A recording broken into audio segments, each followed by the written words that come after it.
I never thought I'd wake up one morning to find my own ranch listed online as if it were for sale. My land where my family's blood and sweat had soaked into the soil for generations turned into a fake real estate listing. It didn't take long for me to figure out who was behind it. The HOA's self-appointed queen bee, Karen, who thought she could scare me into giving up my rights. But when she called 911 to accuse me of trespassing on my own property, she had no idea her scheme was about to blow up in her face. Let us know where you're watching from today. And if you're new here, don't forget to like this video and subscribe to join our growing community. The morning started like any other, with the low hum of cicadas rising from the dry grass and the sun spilling gold across the valley. I stood on my porch, the wood warm under my bare feet, sipping a steaming cup of black coffee. My ranch stretched out before me, hundreds of acres of rugged land that had been in my family for 3 generations. I loved the silence, the way the breeze danced through the mesquite trees, and the sound of the horses shifting in the corral. Life here was simple, or at least it used to be. When I pulled out my phone to check the day's weather, something caught my eye, an alert from a friend in town. It was a link. At first, I thought it was some kind of joke, but the moment I clicked on it, my heart sank.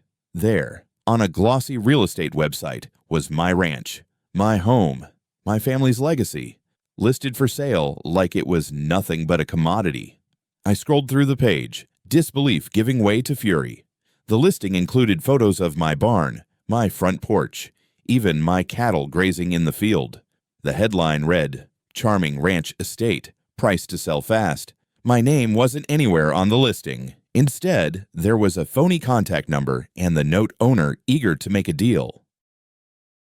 Whoever was behind this wasn't just trespassing, they were trying to sell my life out from under me. My grip tightened around the phone as one name flashed through my mind, Karen. Karen was the self-appointed leader of our HOA, a woman who wore too much perfume, strutted around in sharp blazers and high heels, and carried herself like she ran the whole county. She'd been a thorn in my side ever since she decided my ranch, despite being here long before her gated subdivision even existed, had to comply with their standards. I'd told her, face to face, that my property wasn't under the HOA's jurisdiction, but Karen wasn't the type to take no for an answer. Last month, she'd shown up at my front gate, waving a clipboard, threatening me with fines for my unpainted barn and non-regulation fencing. I laughed in her face, told her my family built that barn back when men swung hammers instead of carrying clipboards. That had only made her angrier. Now, it looked like she was trying something new, something illegal. I stormed inside, grabbed my land title and deed from the safe, and drove straight to the sheriff's office. Sheriff Dean, a stocky man with silver hair and a mustache like a broom, looked at me over his reading glasses when I shoved the phone into his hands. "Is that your place?" he asked, scrolling through the photos. "It's mine," I said, my voice tight, "and I sure as hell didn't put it up for sale." Dean gave a low whistle. "This smells like fraud. You think that HOA gal is behind it?" "Who else?" I snapped. "She's been circling like a vulture for months." Dean leaned back in his chair, thoughtful.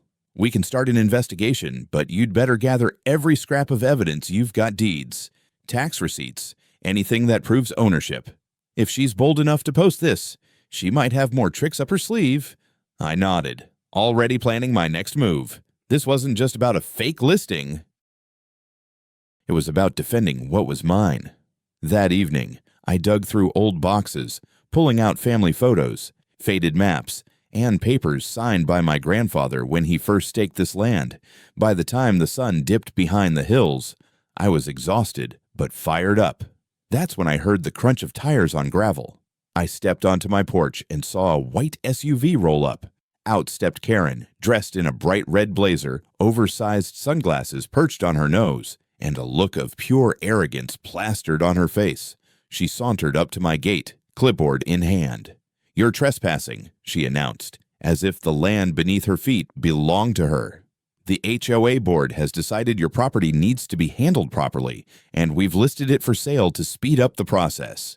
My blood boiled. I walked down the steps slowly, deliberately, until I stood a few feet from her. "Karen," I said, my voice steady but sharp. "This land isn't yours. It never was. And if you think you can just sell it out from under me, you've got another thing coming." She smirked, tilting her head like a cat playing with its prey. "We'll see about that," she said. I watched as she got back in her SUV and sped off, dust rising behind her. In that moment, I knew this wasn't over. It was just the beginning of a battle she had no idea she was about to lose. The following morning, I found a stark white envelope tucked into the chain of my front gate. It wasn't the kind of letter that carried good news. The HOA's letterhead, printed in bold black ink, glared back at me like a warning sign. I ripped it open, scanning the lines quickly, and my jaw clenched tighter with each word. It was a formal notice from the HOA, signed by none other than Karen herself, demanding I resolve outstanding violations and comply with a mandatory buyout process within 10 days or face legal consequences. The absurdity of it was almost laughable. Almost. Karen had clearly lost her grip on reality. My land had nothing to do with their HOA, no roads, no shared utilities, nothing. My family carved this ranch out of the earth when this entire area was still wild country. And yet, here was this woman trying to bully me into submission with made-up rules and fake authority. I folded the letter and stuffed it into my jacket pocket. Enough was enough. By midday, I was behind the wheel of my truck, driving straight to Karen's pristine neighborhood. It was a far cry from the rugged openness of my ranch. Rows of identical houses lined the street, each one perfectly trimmed and painted, like a movie set. The whole place looked too clean, too fake, just like her. Karen was outside when I pulled up, standing near her driveway with a few neighbors huddled around her. She wore a bright pink blazer, white slacks, and sunglasses big enough to cover half her face.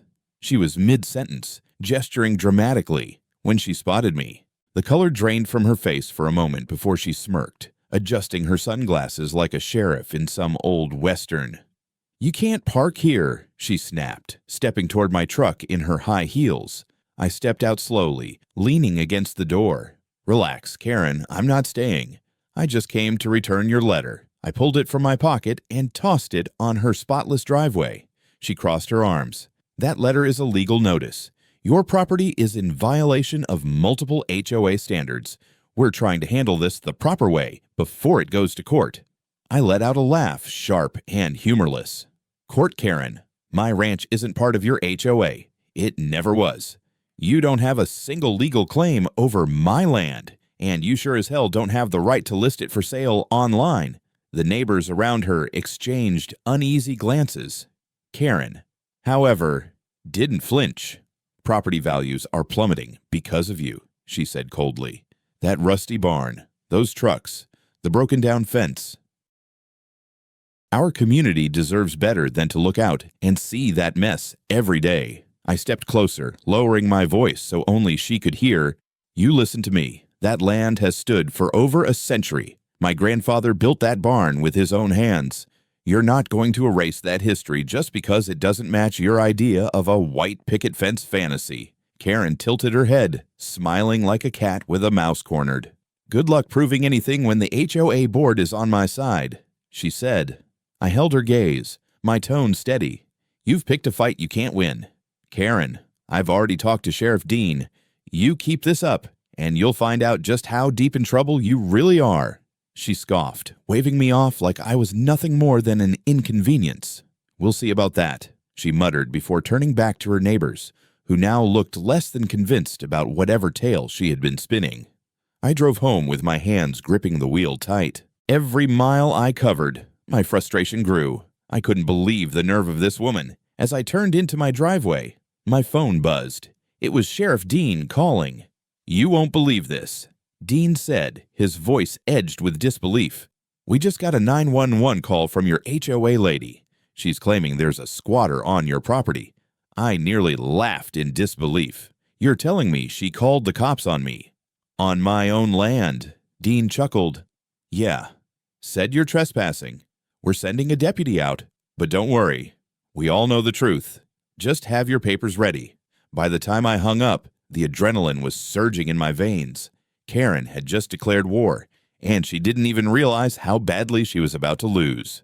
I went straight to my safe, pulling out every document that tied me to this ranch: deeds, tax receipts, utility bills, even old survey maps with my family's name inked on them. I lined them up on the kitchen table like ammunition, ready for the fight that was coming. As night fell, I stood on my porch, looking out across the dark fields. Somewhere beyond the horizon was Karen's little kingdom of perfect lawns and spotless driveways. But this was my land, my life, and I'd defend it with every ounce of fight I had left. The knock came just as the last rays of the sun were slipping behind the hills. It was firm, authoritative, the kind of knock that carried trouble. I had been sitting at my kitchen table, papers spread out like a war map, when I heard the crunch of tires on my gravel drive. Looking through the window, I saw the flashing lights, a sheriff's cruiser parked right in front of my gate. I grabbed my folder of documents, squared my shoulders, and walked outside. A young deputy in a khaki uniform stood there, his face neutral but his stance cautious. "Evening, sir," he said, tipping his hat slightly. "We got a call from someone claiming you're trespassing on this property. Can I see some ID?"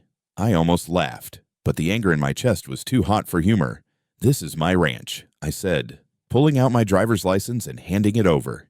"And here's my deed, my tax records, and about a dozen other documents that prove it." I held out the folder like a weapon.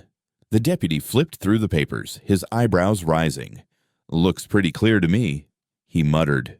He looked back toward the road where another car had just pulled up, a shiny white SUV. Karen stepped out, her sunglasses perched on her head, a smirk painted across her face.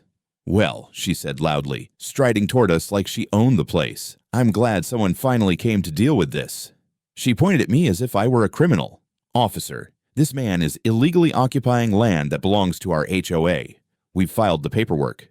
The deputy's jaw tightened. "Ma'am, from what I can see, this property is legally owned by him. He has all the necessary documents." Karen's smirk faltered for a split second, but she recovered quickly. "Those papers are probably fake. We have community standards, and he's been violating them for months. He doesn't even have permission to keep those animals here." She gestured at my cattle, as if the sight of them was a personal offense. I took a step closer, my voice firm and measured. "Karen, this is your last warning. You've been trespassing, harassing, and now you're making false reports to the police. You don't have 1 ounce of legal ground to stand on." Karen turned to the deputy, her voice rising with frustration. "You're just going to take his word for it. What kind of lawman are you? This is community property." The deputy raised a hand. "Ma'am, lower your voice. I'll be honest, I don't see anything illegal here except the false report you just made. If you don't have proof of your claim, you need to leave right now." Karen's face flushed red, her composure slipping. "This isn't over," she hissed at me. "You'll regret crossing me." I stood still, watching her retreat to her SUV, the gravel crunching under her heels. The deputy lingered for a moment, shaking his head. "I've dealt with her before," he said quietly. "She's got a knack for causing trouble. Just keep your records handy. Something tells me this isn't the last time we'll be called out here." That night, I couldn't sleep. I sat on the porch under the starlit sky, my mind racing. Karen wasn't going to stop, not until she was forced to. I'd learned enough about bullies in my life to know that when you give them an inch, they take a mile. The next morning, I drove into town to meet Sheriff Dean in person. I handed him copies of every document I had and told him exactly what happened the night before. He sighed, leaning back in his chair. "She called 911 on you, on your own property," he said, rubbing his temple. "That's a misuse of emergency services. We can file a report on that." Might be time we put a stop to her nonsense once and for all. I nodded. She's not just a nuisance anymore. Sheriff, she's trying to ruin me, listing my ranch for sale, making false claims. I'm done letting her push me around. Dean gave me a long look, then nodded. "All right, we'll start with this report. If she keeps it up, we can press charges for harassment and fraud, but you'd better be ready for a fight. Karen doesn't strike me as the type to back down easy." "I'm ready," I said, and I meant it. When I got back home, I noticed something that made my blood run cold. Someone had spray painted the word "sell" across the side of my mailbox. The paint was fresh, still dripping in the summer heat. I didn't need to guess who did it. I grabbed my phone, snapped photos for evidence, and called Dean. "She's escalating," I said. He didn't sound surprised. "I'll send someone to take a report. In the meantime, you might want to set up some cameras. If she's bold enough to vandalize your property, we need proof." As I hung up, I stared at the red paint on the mailbox, my jaw tightening. This wasn't just a petty feud anymore. Karen was pushing this into dangerous territory. That evening, as I hammered in posts for security cameras, I saw headlights at the far end of my driveway. It wasn't the sheriff this time. It was Karen's SUV, parked just out of reach of my fence. She didn't get out, but I could see her silhouette in the driver's seat, watching. I stood there, hands on my hips, meeting her stare from across the distance. "You picked the wrong ranch to mess with," I muttered under my breath. The next morning broke heavy and gray, the kind of sky that felt like trouble was brewing. I was stacking hay bales in the barn when I heard the low rumble of engines on the gravel road. Wiping the sweat from my brow, I stepped out to see two sheriff's cruisers pulling up, followed by Karen's unmistakable white SUV. Sheriff Dean stepped out first, his boots hitting the ground with authority. He adjusted his hat, his gaze sweeping across my ranch with the kind of slow, measured look that only a seasoned lawman had. I'd known Dean for years. He was steady, fair, and not easily rattled. But today, I could see the irritation in his eyes. Karen was already marching toward him, waving a stack of papers like they were court orders. "Sheriff, I demand you remove this man immediately. He's squatting on HOA property, and we have every right to reclaim it." Dean raised a hand, his voice calm but firm. "Karen, you called this in as an emergency. I hope you know what you're doing. False 911 calls are no joke." She ignored him and jabbed a finger in my direction. "Look at this place. It's an eyesore. He's got junk vehicles, livestock running loose. It's a violation of every community standard we have." I walked up, keeping my steps slow and deliberate. "Sheriff," I said, handing him the folder I'd prepared the night before. "Here's everything you need. Deeds, tax records, family ownership documents. My grandfather built this ranch in 1903. This land doesn't fall under any HOA jurisdiction." Dean opened the folder, flipping through the documents with practiced eyes. "Looks solid," he said after a moment. Then he turned to Karen.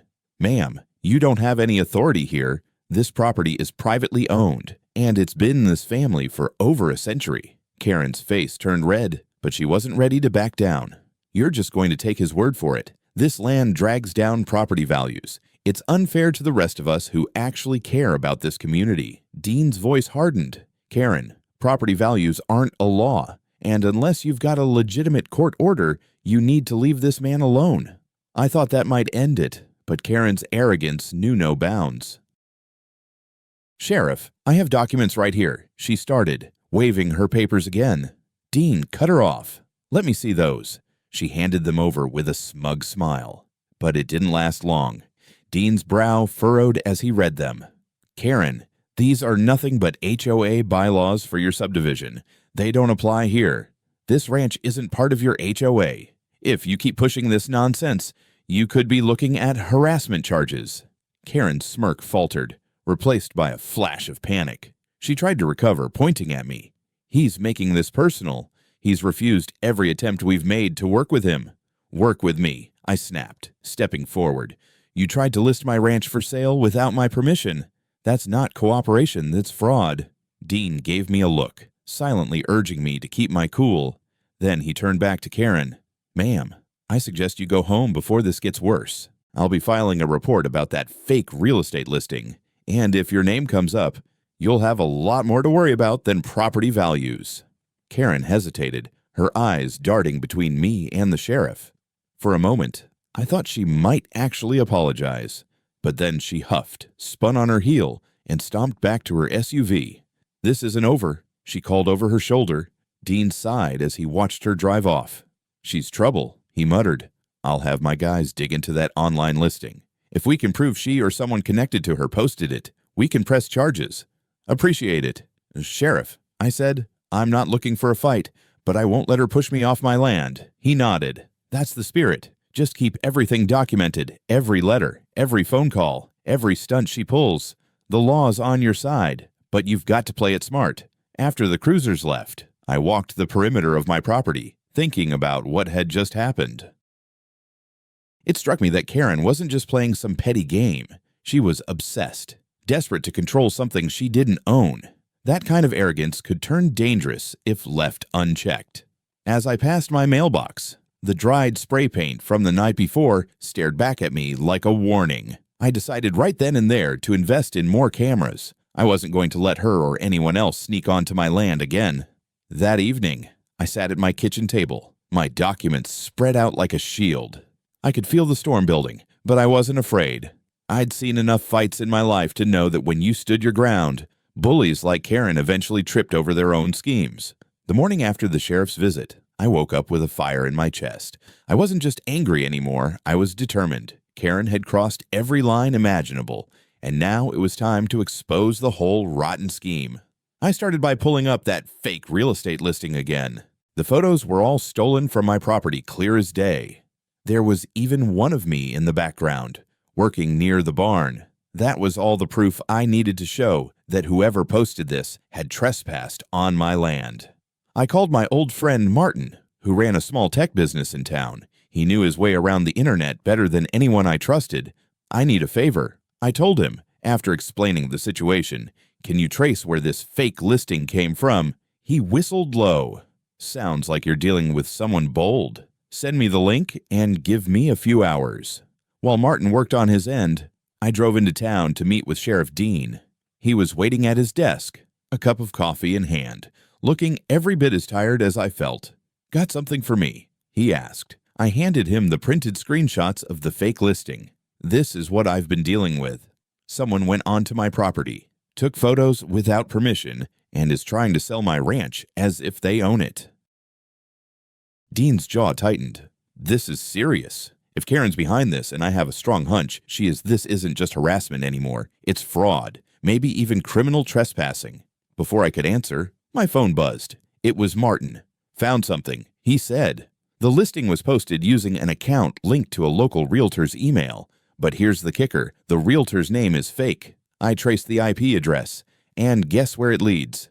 "Don't tell me," I said. "Karen's subdivision." Martin replied, "Right down to the street she lives on." I hung up, my blood running hot. It wasn't just suspicion anymore. We had evidence. I relayed the information to Dean, and his eyes narrowed. "We'll need more than that to make it stick," Dean said, "but this gives me grounds to bring her in for questioning. If she's got nothing to hide, she won't mind answering some tough questions."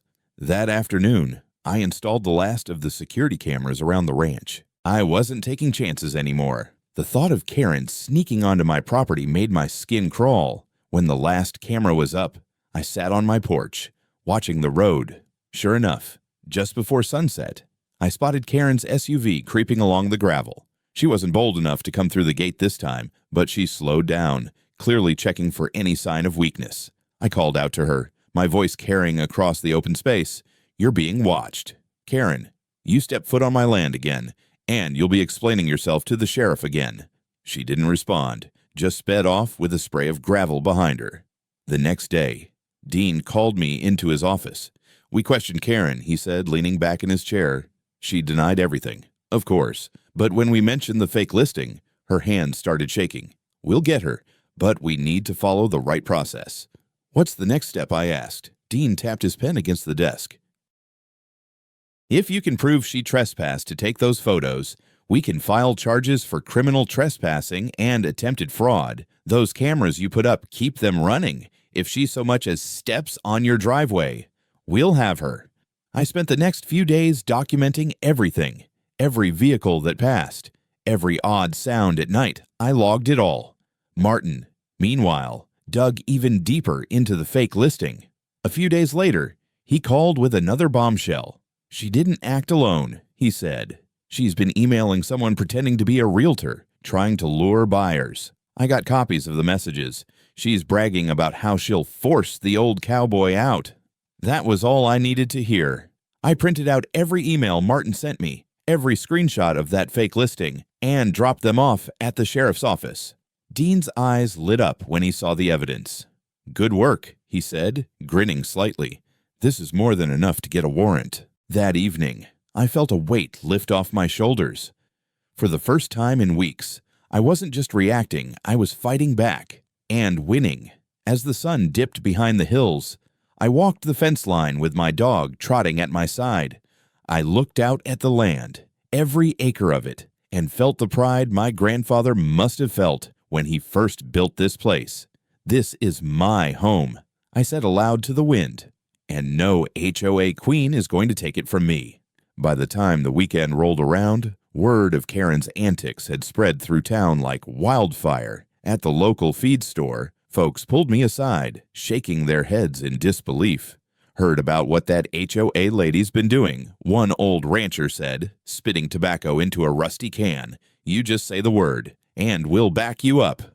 I didn't realize how many people had my back until that moment.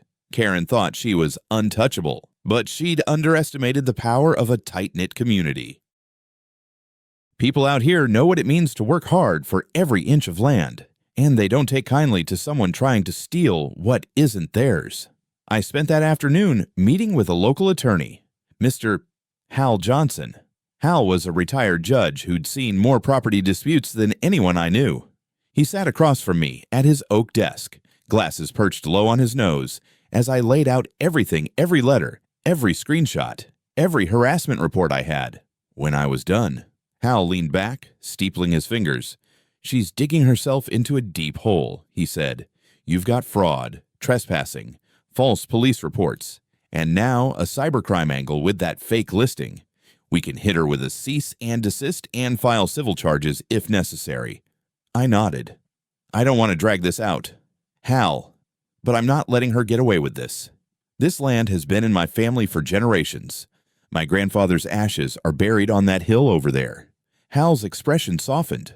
"Then we'll fight this the right way. I'll draft the paperwork, and if she so much as breathes near your property, we'll have legal grounds to press charges."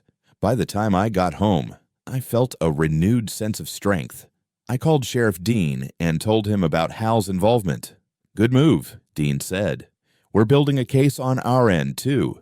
Between your lawyer and our investigation, Karen's running out of places to hide." That night, I decided to hold a small gathering at my ranch for the neighbors who'd supported me over the years. I grilled steaks, brewed strong coffee, and we sat around the fire pit under the stars.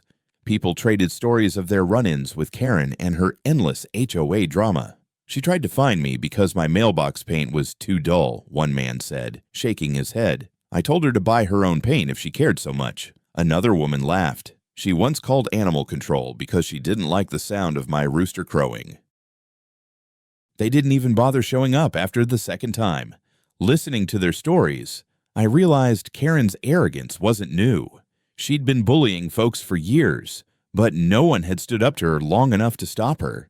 Maybe this time, things would change. The next morning, I received a call from Hal. "The cease and desist is ready," he said. "I've also filed a preliminary injunction to block any further fraudulent listings. Karen will get served today." I drove into town to watch the papers get handed to her by a process server. She was standing outside her house, fussing with her rose bushes when the man walked up with the envelope. I watched from my truck as her expression shifted from confusion to anger, her face turning red like a storm cloud ready to burst. She spotted me down the street and shouted, "You think this scares me? I'm not done. I just tipped my hat. You should be." I called back, my voice steady. "This time, you messed with the wrong man." Later that afternoon, I got another call from Dean. "We've confirmed the fake realtor account was tied to her. We're moving forward with charges of fraud and making a false emergency call. I'll keep you posted." I felt a surge of relief. Karen's power was crumbling. The law was catching up to her, and this time, she couldn't talk her way out. That night, I sat on my porch with a cup of coffee, looking out at the wide-open fields. For the first time in weeks, I felt peace settling back in. My neighbors, my lawyer, the sheriff, they all had my back. Karen wasn't just fighting me anymore, she was fighting the whole community. But deep down, I knew this story wasn't over yet. People like Karen don't go quietly. They make one last desperate move before the walls close in. I kept my cameras rolling, my gates locked, and my documents ready, because if she tried to strike again, I'd be ready to finish this fight once and for all. It happened on a blistering Tuesday afternoon, the kind of heat that made the horizon shimmer like molten glass. I was repairing a section of my fence when I heard sirens wailing in the distance. At first, I thought they were headed for the highway, but then I saw the dust cloud rising down my driveway. 2 sheriff's cruisers pulled in, lights flashing, and behind them came that familiar white SUV. Only this time, Karen wasn't driving. She was in the back seat, her face pale and furious, as if she couldn't believe what was happening. Sheriff Dean stepped out of the lead car, his hat low over his brow, his expression as unreadable as ever. "Afternoon," he said, walking toward me. "Got a minute?" I set my tools down and wiped my hands on my jeans. "What's going on?" "Sheriff," he glanced back at the SUV. "Karen's been arrested for fraud, harassment, and misuse of emergency services. We tracked the fake real estate listing directly to her IP address, and we've got enough evidence from those emails your friend Martin uncovered to make the charges stick." A slow grin spread across my face. "So it's finally over." Dean nodded. "We're hauling her in. She's been lying to everyone, including the HOA board. Turns out she's been pocketing HOA funds for her own projects, too. She's in deep trouble." Karen must have heard him because she suddenly started yelling from the back of the cruiser. "This is a mistake. You can't do this to me. I was trying to help the community." Her voice was shrill, almost desperate. I walked closer to the cruiser, stopping just a few feet from the door. "Karen," I said calmly, "you tried to take my land, ruin my name, and scam half the county. You're not a community leader. You're a bully who thought you could get away with it." Her face twisted with anger. "This isn't over, cowboy. You'll regret humiliating me." I shook my head slowly. "No, Karen, you did this to yourself." The neighbors started arriving, curious about the flashing lights. A few of them stood by my gate, whispering as they watched Karen being read her rights. Mrs. Lawson, a kind woman from down the road, walked up and patted my shoulder. "Good for you," she said softly. "You stood up to her when no one else could. Maybe now the rest of us will have some peace." Dean finished speaking to his deputies and turned back to me. "We'll be in touch about the court date," he said, "but I think you can rest easy now. She's not getting out of this one." After they drove away, I stood there for a long time, watching the dust settle. The ranch was quiet again, just the way it should be, but my mind kept replaying the look on Karen's face when the cuffs clicked around her wrists. For weeks, she'd tried to tear me down, but in the end, the truth was stronger. That night, I sat by the fire pit with a cold beer, the stars bright above me. My dog lay at my feet, and the crickets sang in the dark. For the first time in what felt like forever, I felt a sense of justice, a sense that the land and life I'd fought for were finally safe. The next morning, I drove into town for supplies. At the general store, folks were buzzing about Karen's arrest. Some laughed, some shook their heads in disbelief, and others thanked me for standing up to her. About time someone knocked her off that pedestal. One man said, "She's been terrorizing people with her HOA nonsense for years." I realized then that this wasn't just a win for me, it was a win for everyone she'd ever bullied. By the end of the week, I got a call from Hal, my lawyer. She's facing multiple charges, and with the evidence we have, she doesn't stand a chance. He said, "The DA's office wants you to testify about the fake listing and her harassment. It'll seal the deal." "I'll be there," I said. That evening, I took one last walk along the fence line, watching the sun dip behind the hills. I felt lighter, as if the weight of the past weeks had finally lifted. Karen was no longer my problem. She'd tried to play the game dirty, and now she'd face the consequences. But as I looked out at my ranch, the golden fields, the old barn standing strong, I knew one thing for certain: I'd fight for this land again if I had to. Because it wasn't just dirt and wood. It was family. It was legacy. And no one, not even someone like Karen, would ever take that from me. A week after Karen's arrest, life on the ranch started to feel normal again. The mornings were quiet, the kind of quiet I had been missing for weeks. I'd wake before sunrise, pour a cup of black coffee, and watch the horizon turn from purple to gold as the day began.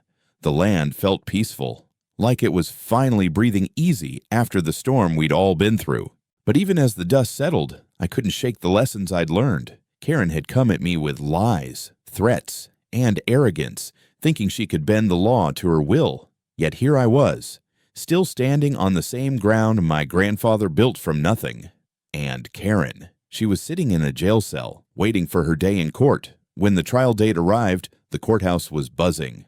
Neighbors, reporters, and even folks I hadn't seen in years packed the room to see the woman who had tried to con half the county. I sat at the witness table, my documents laid out in neat stacks: deeds, tax receipts, photos, and the evidence of the fake listing Martin had traced to her. Karen, dressed in a plain gray jumpsuit, kept her chin high as if she still had something to prove. But her confidence wavered the moment the prosecutor read out the charges: fraud, harassment, false emergency reports, and cybercrime. When it was my turn to speak, I told the truth. I described how my family had lived on that land for generations, how I'd found my ranch listed online without my knowledge, and how Karen had called 911 on me for being on my own property.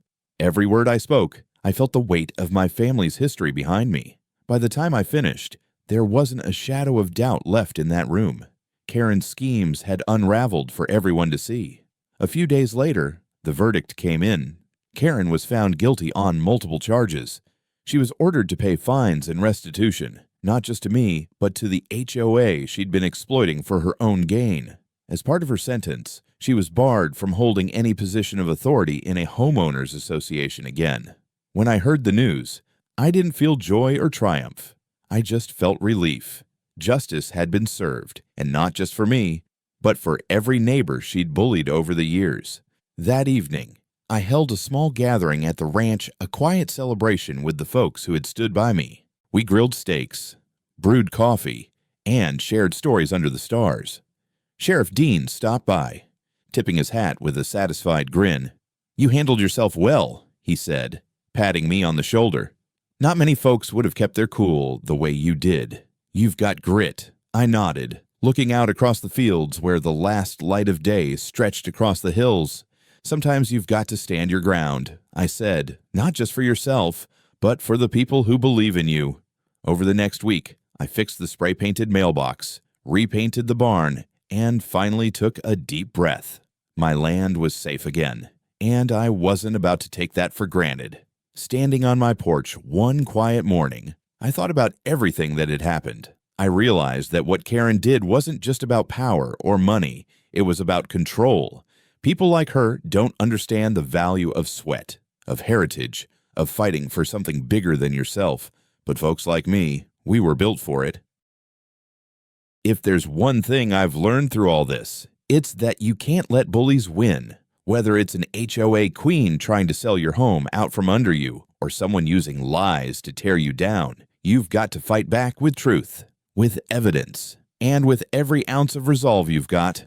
Before the guests left that night, I raised my glass and said, "Here's to standing your ground, and here's to knowing that no matter how loud someone yells, the truth will always speak louder." The fire crackled, the stars glimmered, and I felt the kind of peace only a man who's won his fight can feel.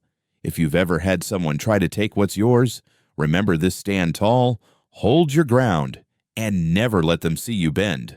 When I look back on those long weeks of battling Karen and her HOA nonsense, I realize this story wasn't just about a ranch or a piece of land. It was about standing up for what's right when someone tries to take it from you. It was about honoring the hard work of those who came before me, my grandfather, my father, and refusing to let anyone erase that history with lies and arrogance. I remember that first moment when I saw my ranch listed for sale online. I felt powerless, like everything I'd built could vanish overnight. But the truth is, none of us are powerless when we have courage, community, and the law on our side. Karen thought she could intimidate me, But all she really did was remind me of who I am, a man who won't back down, a man who knows the value of honesty, and a man who understands that justice doesn't come easy. It's something you fight for. Now, with Karen behind bars and her schemes exposed, I can finally breathe easy. I can sip my morning coffee on the porch, listen to the wind in the mesquite trees, and know this ranch is safe for the next generation. And that feeling, it's worth more than any dollar figure she could have put on her fake listing. If you've ever faced someone like Karen, someone who thinks they can take what's yours, don't let them. Stand up, fight back, and when you've got the truth on your side, you'll always come out stronger. If this story resonated with you, I invite you to reflect on your own battles and victories. Share your thoughts in the comments, and if you'd like to hear more stories of grit, justice, and real-life standoffs like this one, consider subscribing to the channel. Let's keep these stories alive and let's keep standing our ground together.